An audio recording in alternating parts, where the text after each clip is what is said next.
কপালকুণ্ডলা উপন্যাসের সারসংক্ষেপ আলোচনা করছি। বাদশাহ আকবরের রাজত্বের শেষ অংশে পর্তুগিজ ও অন্যান্য জলদস্যুদের ভয়ে যাত্রীরা দলবদ্ধভাবেই সমুদ্রপথে যাতায়াত করত। উপন্যাসের নায়ক সপ্তগ্রাম নিবাসী নবকুমার একবার তীর্থযাত্রায় গঙ্গায় যাত্রা করে। ঘন কুয়াশার এক পর্যায়ে তাদের নৌকা সঙ্গীহীন হয়ে পড়ে।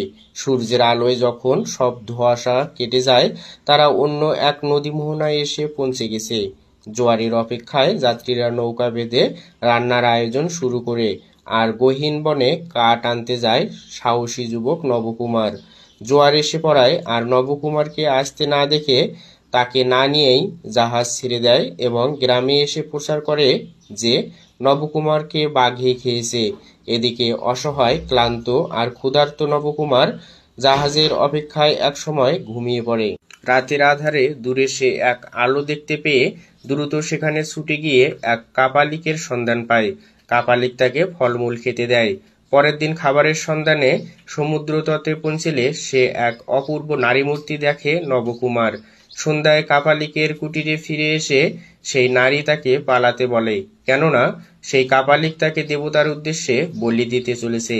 বলি দিবার উদ্দেশ্য সে নবকুমারকে বেঁধে রেখে পুজোর বিধি সম্পূর্ণ করে এসে দেখে নবকুমার নেই।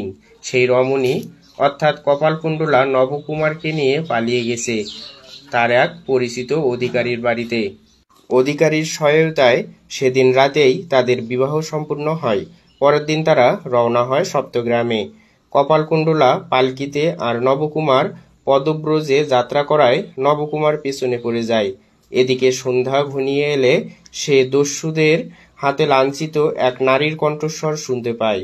সেই নারী আর কেউ নয়, তার প্রথমা স্ত্রী পদ্মাবতী। জাতিভ্রষ্ট হওয়ায় নবকুমারের পিতা সেই পুত্রবধূকে ত্যাগ করেন।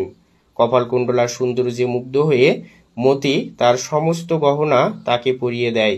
নবকুমারের বাড়িতে নতুন বউকে সাদরে অভ্যর্থনা জানানো হলো। কপালকুণ্ডলার সান্নিধ্যে নবকুমারের জীবন পরিপূর্ণ হয়ে উঠলেও কপালকুণ্ডলার মন পড়ে রইল সেই গহীন আরণ্যে। ওদিকে নবকুমারের পত্নীরূপে সংসারে পুনরায় ফেরত আসার জন্য মতি ব্যাকুল হয়ে নবকুমারের নিকট প্রার্থনা জানালে নবকুমার সেই আবেদন প্রত্যাখ্যান করে। এদিকে কাপালিক নবকুমার আর কপালকুণ্ডলার খোঁজে সপ্তগ্রামে এসে পৌঁছলে তার সাক্ষাৎ হয় মতির সাথে। উভয়ে ষড়যন্ত্রে লিপ্ত হয়। ছদ্মবেশী মতি কপালকুণ্ডলাকে একটি পত্র লিখে দেখা করতে বলে, যেটা আবার নবকুমারের হস্তগত হয়ে যায়।